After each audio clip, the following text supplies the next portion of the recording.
Hello, everyone. We're back on MB where it can't be all serious. My name is Bruno, and I'm here with Liza, Monty, and Gabrielle for episode 2. Are you guys ready? Yes, the glam team is ready. All right. And just if you want to look at our last episode, our first episode was full of really valuable information. If you are serious about your company. If you're not serious about your company, there's no good information for you whatsoever. Unless you want to come and party in Trinidad, just remember Trinidad is still a party. It's still a party powerhouse as well. That's right. Well, especially when a certain band comes to the carnival, it doesn't fit in. But we'll make them fit in. The ZBs. And I must say that Liza is the first honorary member from Trinidad. Yes. Because she spells her name with Z. That's right. I'll be your lead lip syncer. Absolutely. You know, all you have to say is yo, yo, yo. That's our backup for every song is yo, yo, yo. I've been practicing my whole life, Bruno. There you go. And you thought all that schooling was for nothing. I mean, I know. It's all going to come in handy. Yo, yo, yo. Okay, so we're here with the wonderful folks from Blewstream. They coincidentally and accidentally are in Trinidad while we're having our weather here. So, you guys are smarter than us. But but you have operations here in Canada, and it can't all be serious. But the big thing right now, we're putting down on our thumbnail, strategies for reducing GHG emissions. And now that's not just being an environmental advocate. It's also from a reporting side. Am I correct? That's right. Twofold. Who wants to take that one? Well, big saying that we have here is what gets measured gets done. And when it comes to greenhouse gases, I think that that's where we have to start. We have to start measuring what our impact is on the earth and then start to reduce based on that and then build sustainability into our companies. So whether you believe in global warming or not, we have to do a better job. It's up to us to leave a better world for our kids, our grandkids, and their kids. So that's what the conference in Calgary is going to be about. On November 17th at 4 p.m. at the Sheraton Cavalier. It's already sold out, so I'm really sorry. But we're going to be talking a little bit more about our impact and how we measure it. And well, even though it's sold out, you can still watch it on YouTube Live. We've gotten a couple of requests, and not to timestamp this episode because the information in this episode is going to be evergreen. But Gabrielle, maybe spend a few minutes letting our crowd know, our audience know who you are, what you do. How in the world do you know so much of this stuff anyways? I'm just really passionate about the environment. I'm the client relationship manager here at Blewstream. And when I came on board, I know absolutely nothing about accounting, but I believe in the sustainability model of Blewstream and encouraging our youth. And also the part that I found of particular interest to me was the measuring of greenhouse gases and the sustainability of our companies moving forward. So that's the part that I find of particular interest, or that's the direction that I happen to be going in Blewstream. I'm going to touch on that for a second, my good friend Gabrielle. But the one thing I'm going to ask Monty is, Monty, give us one. We don't want to give away everything, not because we don't want to. We're just going to run out of time. And you're going to come to the conference and you're going to learn more from two other. You're going to be speaking, and who else is going to be speaking? What's their credentials? So Nicholas Gomez, he is the former managing partner of Ernst & Young Caribbean. He's also the head of assurance and advisory for the entire Caribbean region.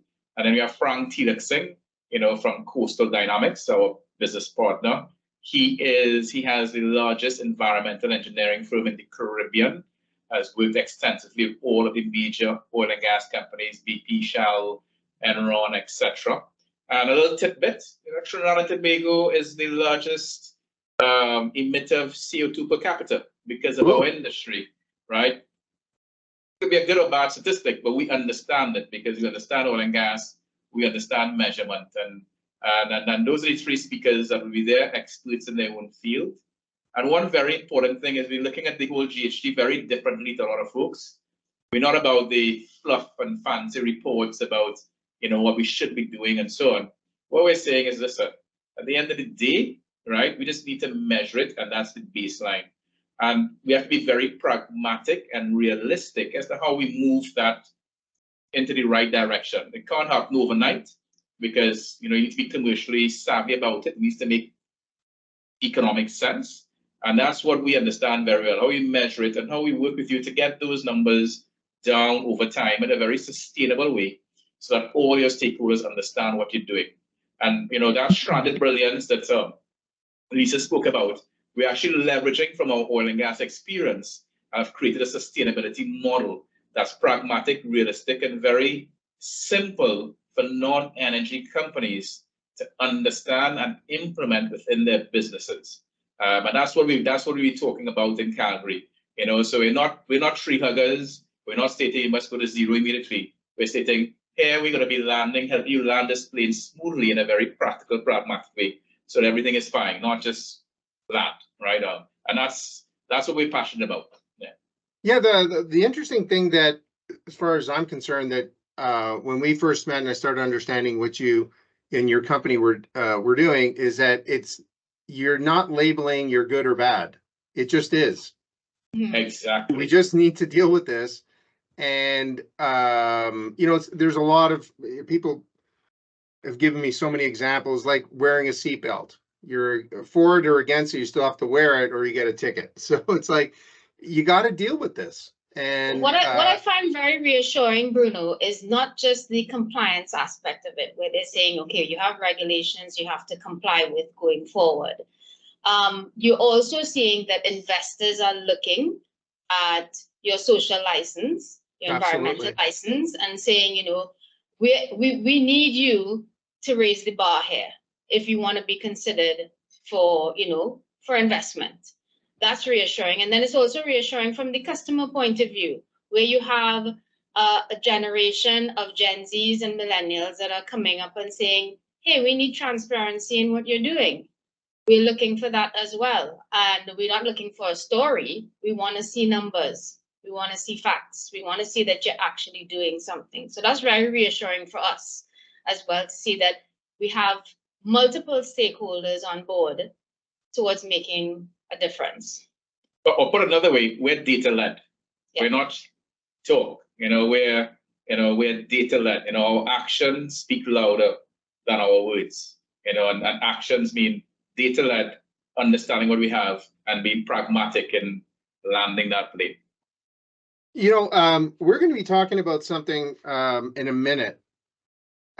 Just about that is what you guys bring to the table. But just before we get to that, to be clear, if you haven't watched our first episode, which is the link is under here somewhere, you just happen to be in Trinidad. You have an office in Trinidad, but you have offices in Canada, and we weren't able to connect to do this video live until November 17th, when all three of you, right? Lisa, you're coming too? I'm not coming. I'll have to be somewhere else. What? So Yeah. Actually, Bruno, we have an office in Manila, Philippines. So we have a team that is actually heading across to Manila as well. Yes. Is that where Lisa's going to be? Yeah. Well, I'm going there. I'm not going to be there. I'm just joking. Are you taking the ZBs there? Are you taking the ZBs there? Take them everywhere. I was just going to say, you know what? Put her in a carry-on. She's tiny enough. Bring her over. There you go. So we're going to be here on the 17th, and we're filming this now. It just so happens you guys are in Trinidad, and we're all busy. Your operations are clear across Canada and the US, right? Yes. So actually, yes, we're building out in Canada. We have a bigger footprint in the US. We have clients in Toronto, and we're building out, in Canada now. Yeah, so look out for that. Now, if all of you are going to come down here, we got to get to know you even more intimately. I think that's the biggest thing that people forget, as far as I'm concerned, is that it's not what you know only, it's not who you know only, it's how you know them. And I really believe that as soon as you walk into one of our presentations, which is sold out, by the way. I think Gabrielle mentioned that. You already feel like you know them. This is one of the powers that we have with our little shows, is that people also think, which is kind of creepy sometimes, you walk in somewhere and they go, hey, and they say something that we said on the show. And I'm like, oh, I heard that somewhere. It was clever. Who was it was me or something. So they feel they know you, but I want to intensify that. And we're going to talk a little bit of rapid fire. We're going to go really quick so people get to know you guys a little bit. And did I mention some Trinidadian chocolate is on the line and a virtual hug, right? We're bringing the chocolate. We're That is bringing a the chocolate. famous brand, actually. You know, We'll it only talk about took that. 3 hints of me to say that. I But love yes. chocolate there. Well, Okay. wrong reason. And, yeah. So we're going to go around the horn. We're going to start with Lisa, and we're going to say favorite food. Thai food. I love Thai food. I'm going to try to remember. I think Monty and Gabrielle, you guys are sushi kids, aren't you? Yes. Sushi kids. Yeah. Yeah. Sushi kids. Okay. So let's start with Gabrielle. Favorite movie? Shawshank Redemption. Monty. Top Gun. I knew that too. I feel the need for speed. Come on. Yeah. Come on. Oh my gosh. Okay. Lisa. Apocalypto. Okay. Monty, I got to tell you, when you're down here, when I see you next, I have a picture of me standing on Tom Cruise's motorcycle in Oceanside, San Diego. They Yes. kind of kept that little ice cream stand open. I was Yeah. I was leaning on it. I accidentally leaned on it. And I'm like, and they go, oh, do you want a picture? I'm like, oh, Accidentally. sure. And I found out that's where it was. Accidentally, yeah. I accidentally leaned on Tom Cruise's motorcycle. Yeah, bro. No, but it's like a little, We got you. monument. That's what it is. Yeah, I didn't know it was there. Okay, so let's go back. Lisa, Yes. what's your favorite band? My favorite band is, let me think about it. I actually like Deftones now in this age of my life. It makes me feel young. But if I had to say my whole lifetime favorite band, it'd probably be Gypsy Kings. Oh, wow. Yeah. Bambalero. Listen, I sing my own version of every song Well, because I don't know any of the I didn't lyrics. see that one coming. Yeah. you know I'm going to get you to sing it live. Monty. Old school, Def Leppard, but at my current age, I like DJ Tiesto. Def Leppard, I could see you with the long hair. I love Def Leppard. Not much now, but Do you still have the leopard skin pants? No. yes, I do actually. I'm wearing it. Not here, but November 17th. November 17th, you know. 4 p.m. There Yes. you go. There you go. Special pictures. If you he know, needed but, another reason to come. Gabrielle? He said old school, but I'm going to go real old school and say the Rat Pack. Nice. Very good. Frank Sinatra. Sinatra, Dean Martin, they're Very- all Very classic. That was close to being old. Right? Vintage, the inside joke. Exactly. So, Monty, Yeah. favorite place that you visited? Tokyo. There's a lot of Very business in Tokyo. Very fun. I love the culture. I learned a lot from the Asian culture in Tokyo, well, Japanese culture. So it's a But long trip, though. The sushi was That's awful. Oh, I'm joking. Okay. Yeah. Since we're on that, how did it compare to the sushi here? Oh, that's better. I mean, that's the It is, right? Michelin star restaurant. Yeah, yeah. The quality fish, it was unbelievable. Yeah. I'll tell you why, is because a lot of North Americans that go to Italy, and you guys have been to Italy, I'm sure somebody said they've gone to Italy. They kind of go and they say the pizza's different. And I'm like, yeah, it's different out here, you know. You can't say nonna's pizza is not as good in Italy. That's pizza. Pizza's pizza. So, okay. Gabrielle, favorite place you visited? You've been all over the world. South Africa. I went on safari in South Africa, and that was just one of the most incredible experiences. Did you go hunting? Did you catch anything? I do not hunt. I'm absolutely 100% against hunting. No disrespect to anybody who is, but that's not for me. So you're like more sightseeing. Definitely sightseeing. It was like 6 a.m. and we saw the giraffes and everything going across the fields, and it was breathtaking. That's crazy. did you feel safe? Yes, absolutely. They don't charge you or anything like that when they're hungry? No, I felt completely safe and protected. They did a great job hosting us. Oh, that's good. That's always in the back of my mind. Is like, you know, if you go up here in the Rockies and you go for a little tour, those bears are, they didn't read the rules. They didn't read the pamphlet. You know what I'm saying? So I always wonder about that. So Lisa, favorite place you've been? My favorite place would be Istanbul. I really love the contrast of the history and the culture and the religion, and I don't know, there's a richness to it that really captivates my imagination and how all my emotions. I really do love it. Cool. Gabrielle, place you'd like to visit? Haven't been to yet. Madeira. My family's from Madeira originally, migrated to Trinidad, and I'd like to go back home and see what it's like. Very good. Very good. Monty. Auckland, New Zealand. Oh yeah, you mentioned that to me before. Yeah, we're opening an office there. Yeah. Lisa, are we fun. not opening? Lisa, didn't you mention to me we're opening an office there? I'm already in it. Like. Yeah, we're going shortly, Well, very shortly. There you go. And Lisa. I would like to go to Bangkok. Maybe go a little bit off the beaten track. I have this daydream of writing a vlog on the best type of massages. Oh boy. You open up hornets nest there. No. Check Bruno's face. If I have like a dream job, my dream job is like, you know, do like a massage vlog all over the world and tie it in with street food. I agree. Yeah. Boy, oh boy, that's interesting. Would you watch it? If you're Would going you? to, Bruno's confused now. Bruno, you don't know what to say now yet. Wouldn't you watch no, it? I was going to say your dream can come true. Aren't you going to the Philippines? Just take a connecting flight, open an office there. Yeah. I think so. That sounds like a plan. You know, I think I started a little trend wherever I go. Let's say I go to Spain and I'm going to go, oh, welcome to Spain. And I'm going to say, oh, Bluestream's opening an office here. Like every place we go to. Did you know? Just send coming the voice soon. note.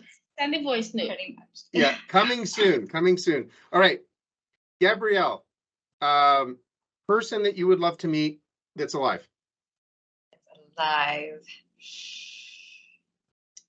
I always get stumped with these things. I get so nervous. Let me think. Who would I like to meet that's alive that I haven't met as yet? I'm at a loss. I don't know. You always put me on the spot, Bruno, and then I get so nervous, and then everything just goes out there. We'll get back to you. Think about it. You know the good thing about you taking your time is by the time you answer, that person might be dead, and and then that's the answer to the second question. So you're killing two birds with one stone. Let's So do we it. can come back. So Monty, how about you? Henry Kissinger. Oh, wow. Right. You see that's such a rich history. I love geopolitics, and I love the geopolitics that's playing out now. So I just love to have a talk about geopolitics. Well, I'll tell you something. Growing up, because I'm a little different vintage of you guys. He used to be on TV, and we used to make fun of him because when he spoke, it looked like his Lipston whatever, right? So if you didn't listen very carefully, you know, you couldn't really hear because he was very his lips didn't move. He looked like those ventriloquist guys a little bit, right? So Lisa, how about you? I watched a podcast recently with Mohammed Gawat. Right. And that's somebody I would be fascinated to have a discussion with. I mean, the way his brain works in terms of he's so scientific. I mean, he's really a nerd, a geek, and you know, that's an aspiration for me. I'd love to be a nerd and a geek. But really, when he speaks, it's like, okay, he talks about artificial intelligence, he talks about happiness, he talks about how you deal with grief, what you have control over. It really is like, it speaks to my soul. Gabrielle, I saw you smile. I think that's who you want to meet, right? No. No? I was just making sure that my answer wasn't dead yet, so I just Googled it really quick. And he's still alive.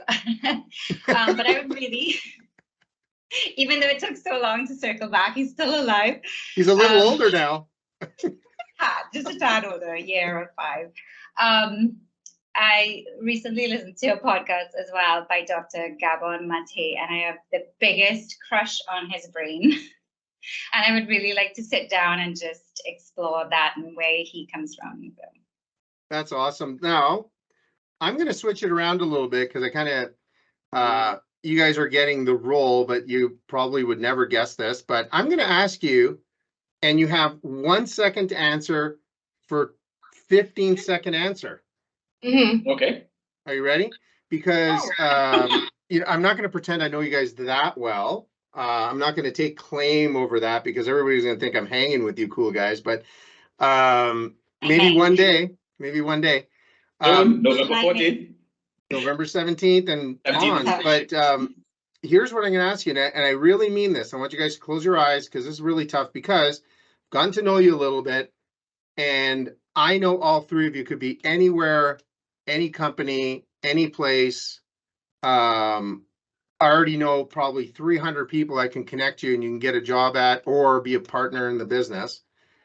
I'm going to start off with Lisa. I have 1 second. Yes. Yeah. Lisa, why Blewstream? Why Blewstream? Why are you there? You got 15 seconds. It's actually really personal. I'm rewriting the narrative of my life. I felt Beautiful. before that I was living somebody else's dream, and now is an opportunity for me to dictate exactly what makes Liza happy, and Good this for makes you. me happy. Yes. Because I mean, you've been all over the place, and that's why listening to your stories, I think it's a good narrative for people to know that you guys are not just, hey, listen, we're getting to know each other, but it's like, I don't kind of have to do this podcast. I choose to do this podcast, right? And with our media company. And I just thought of that halfway through our conversation. I'm like, holy smokes, if people look all three of you up, there's no real hidden agenda. You guys can be doing anything you want. So Gabrielle. I'm with Blewstream because I think that we're a little island trying to make a big difference in the world. I think that I believe in our sustainability model. I believe in giving back. And I believe in Blewstream. Well, you've already put Trinidad on the map with some of your successes, right? So I don't know if you want to share a couple of those because I'm putting you on the spot big time. Yeah.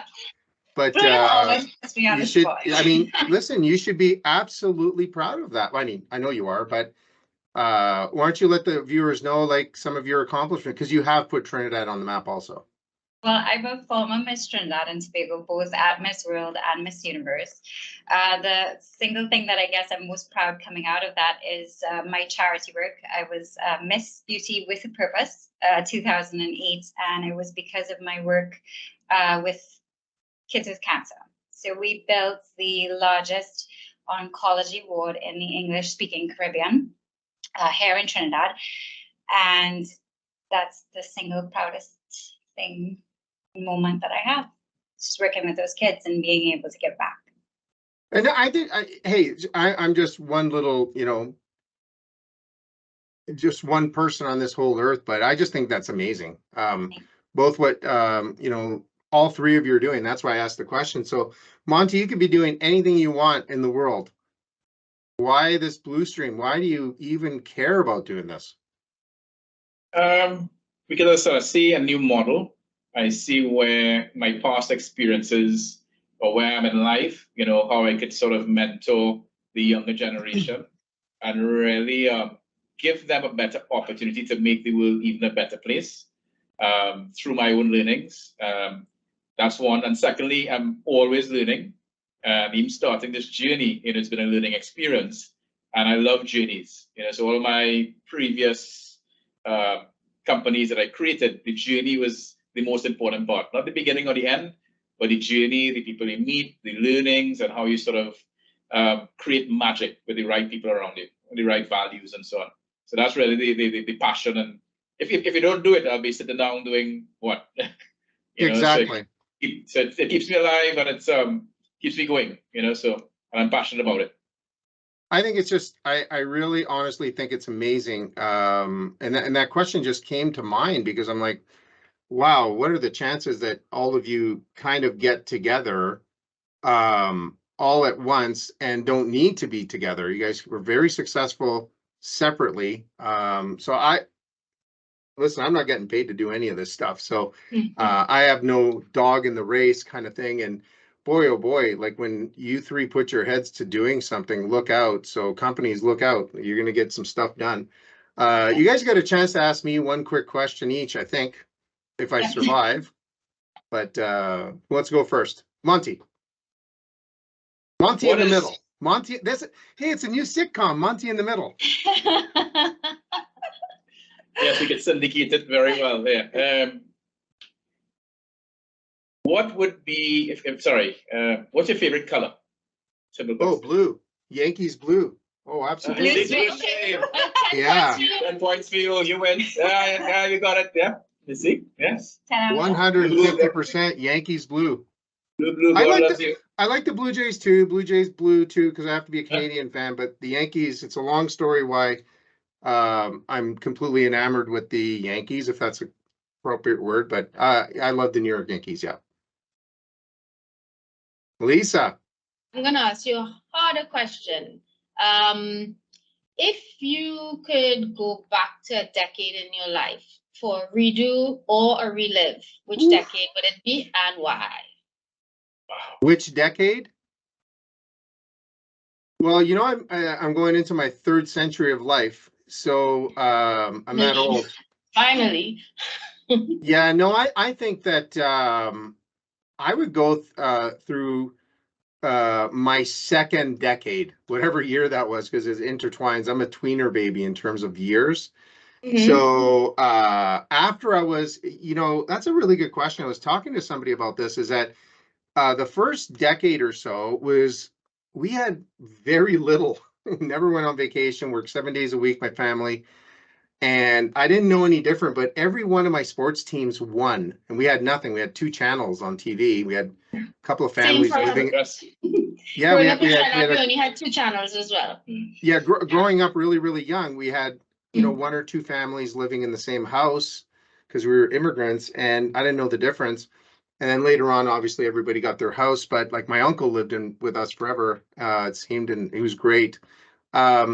But it's the second one. I don't know why, but all of my sports teams were winning till about 12 or 13 years old. And then none of them won, like ever. Like to this point, the Yankees haven't won since 2009, but it doesn't seem like a very deep answer, but I think that the first one, even though we had nothing, I thought we had everything. Right? I really did. I thought we had nothing missing in our lives. And then the 2nd decade, I guess, is when I had to make choices going to university and possibly playing sports and picking. It just seemed like everything got derailed based on the first fantasy of the Yankees win, my hockey team was winning, the football teams were winning, the soccer teams were winning. And then all of a sudden, the economy crashed like crazy. And I always wanted to be an architect. And I was very good at architecture or drafting in high school. I won the award. I was kind of crazy. And everyone, including my parents, kind of discouraged me because there were no jobs. And it sounds weird when they say my parents discouraged me. It wasn't like, don't do it. And no, they just said, oh boy, like, will you find a job? And it was like at least a decade that there was no building, there was nothing, you know, it was a really tough economy out here. Look it up, you know, the interest rates were 17, 18, 19, 20%. So, and I switched to business, and that's why I got into the CRA in the audit department of all places. And I think it's the second one. I think I should have gone to the school I wanted to. We just couldn't afford it. And just those things. But you know what? I think that made me a better person, tougher. Really made me tougher as a human being, because now you're doing something remotely you don't want to do and you couldn't find a job anywhere. My older sister is a geophysicist, and we were just talking about that. Is just, I mean, they're brilliant. Her and her husband are brilliant. And that time in Canadian and North American economic time, it was like nobody could find a job. So my second decade. Everything else kind of builds on that second decade once you're done university, you know, in college. So that's a tough question. Thank you. That's awesome.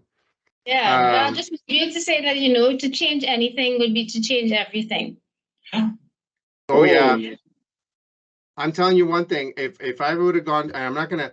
Well, I can mention the school. I want to go to Western in London, and I had a chance to go there, and I didn't even know the school in Canada existed called McGill University. Can you believe it? An hour and a half.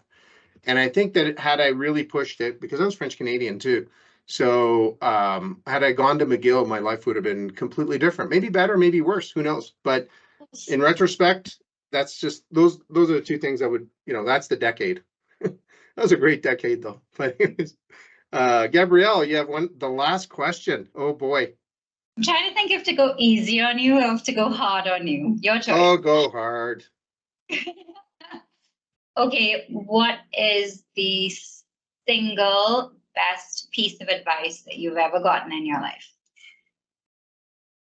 That's really easy for me. Oh, good. Yeah. My mom told me this a long time ago, is never be somebody you're not. Ever. And in that, just so that you know, my mom is the sweetest person ever. She's not your stereotypical Italian yelling and screaming woman like that you see on the movies. Yeah, I mean, I'm really close to my mom and dad, but my mom has always been my best friend dish. You know what I mean? It's kind of mean because I worked with my father for so long. And the other thing, it's an Italian kind of thing that she said was basically never let anybody tell you who you are. You're a good person, be a good person. You're a jerk, be a jerk. I mean, that's just the way it is. They're going to uncover you. And the other thing that she used to tell me all the time is never, because I used to get really worked up about things. Like really, I was a younger student. You know, we all have ambition challenges, and I was very ambitious because I didn't know the difference because my parents worked their butts off. And indirectly, the Italian saying was like, don't expect you from anybody else because they're all going to disappoint you. So what you're passionate about, they might just be looking for a paycheck. Makes sense? So, and that's something that I tell my two boys because they're very passionate about what they do separately. And I always say, don't expect you from anybody else. And, you know, and this is why I'm so tenacious about doing this video. And I don't know who else would do this. I don't know who else would do what you guys are doing. So I respect what you're doing. And if for whatever reason it doesn't connect, like I don't have the same passion, doesn't mean I can't work with you. But I think I have, based on my mom's definition, is just I have the responsibility to tell you, say, Gabrielle, Lisa, Monty, I will help you till 5 o'clock. After that, this is not that important to me, right? And I think that's important because people expect what they expect. So yeah, that's a good question, but yeah, that's easy. Never be somebody you're not, and never expect you from anybody else. And that's, I wish you would have enforced it when I was in the second decade, because that was really tough. That was a really tough one for me, trying to find myself. And the one thing that I would love to, because you guys are kind of going back and forth in different countries, is I might do one of these shows on this, because how different just growing up in the capital of Ottawa. I was Italian, French Canadian, because I went to French school. My English was horrible, and my parents spoke to me in Italian because they didn't speak it. How messed up do you think we were? Like, and all of my friends, we all speak 3 to 4 languages, you know. But at that time, we didn't know. You know, we didn't know what language was which, and at least I wasn't. You know, we thought in French and we tried to speak English, and our parents are Italian, they can't speak English. It was in retrospect, it was the most confusing time ever, but it was the best time because it was just like a big fat game, right? And culture is the same thing. People think that it's a universal culture that we live in. It's a small world. You need to get to know your culture and our culture. I think that's the key to being happy in this world and understanding with all the crap that's going on. But anyways, that's it. Actually, it was a very, very good point, and we'd love to have a show on this, because having worked internationally, our borderless world concept, you know, we see different cultures, even within countries. So we work in the Midwest US, we work in West Coast, East Coast, Florida, Toronto, Calgary, Philippines. You know, we've lived and worked in Europe. We're from, you know, we're headquartered in Latin America. You know, we understand, and you see that whole diversity. And our view is the power of that diverse thinking is what makes a big difference, right, going forward. You know, and it's a worthy conversation as to, you know, how do you sort of bring that, you know, those different cultures, and you know what it comes down to in the end? It all comes down to some simple things in the end, right? And like family, like, you know, basic things of what you want in life. You want to be happy, independent. So when you boil down to the basic things, you realize that humans create these challenges, but actually, in the end, it comes down to some very simple things. So I think it's worth a conversation. Yeah, absolutely. And I bring this up all the time because in my, you know, my other profession, I guess, as a professional recruiter, is that if you view people as just people, they're going to make you so happy and make you a lot of money, but they'll also disappoint you to the point where you want to jump off a bridge. So I think if you go into it, and one of my certification courses, I think it's slide 3, and it's like genuinely appreciate the person. And I think that that's one of the things that's helped me. I mean, we haven't traveled that much, but we've traveled, you know, in the US, a little bit in Europe, a little bit, right? As a kid, I didn't get on a plane till I was 31, right? So, you know, for a lot of reasons, 32 maybe. And it all starts with the word hello. And if you say hello to somebody, something's going to happen. It's like being on the football pitch or in the cricket pitch. If you run, something happens. If you don't run, nothing happens. So if you don't say hello, nothing happens. Nothing. And genuinely, and you know, like when you guys are out here and we meet, if we all stand in the parking lot, nobody says hello, nothing happens. And I think that that's genuinely, you know, even if a mugger comes up to you and they give me all your money, hello, how are you? You know, it'll delay that. But I really believe in that. Is genuinely appreciate that everybody else is going through some crapola in their lives, and we'll see what we can do, right? Yes. Not everybody can have a rock band. It's just the way it is. So finally, we'll be in Calgary. We're bringing up special chocolates. Yep. The Trinitario brand, which is a world famous brand of chocolates that's started off in Trinidad, made in West Africa. So even if you don't want to see us, you can get good chocolate. We're really looking forward to it, and let's live in the moment. Let's not realize that. Be happy for life and live in the moment. And I'm going to tell you, the cat's out of the bag. When you guys get here, I'm going to have a specialized box of snow for you to bring back home. It's unbelievable. We'll add the snow to our rum that we're bringing. That'll be the ice in our rum. Yeah. I can't tell you how much I enjoyed this episode and other episodes that we do, and I really appreciate your energy, your love, your heart, and what you guys bring professionally here. So Monty, Liza, Gabrielle, the team from Blewstream, in the same amount but differently. Love you all, and we'll see you soon. Thank you very much for making time. Thank you. Thanks, Bruno. Thank you, Bruno. Take care. Bye.